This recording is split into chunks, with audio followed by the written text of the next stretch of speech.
הנה אורן והבנות רוכבים באופניים. אהלן, אהלן, רוכבים. אנחנו פה בחופשה קצרה במקום שנקרא הילטון הד, זה הבתים שעל הים.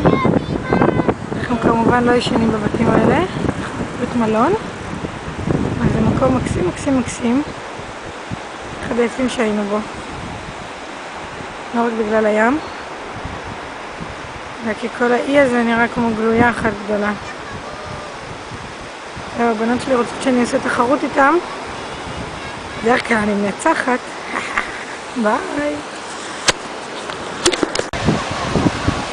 קבוצה של דולפינים.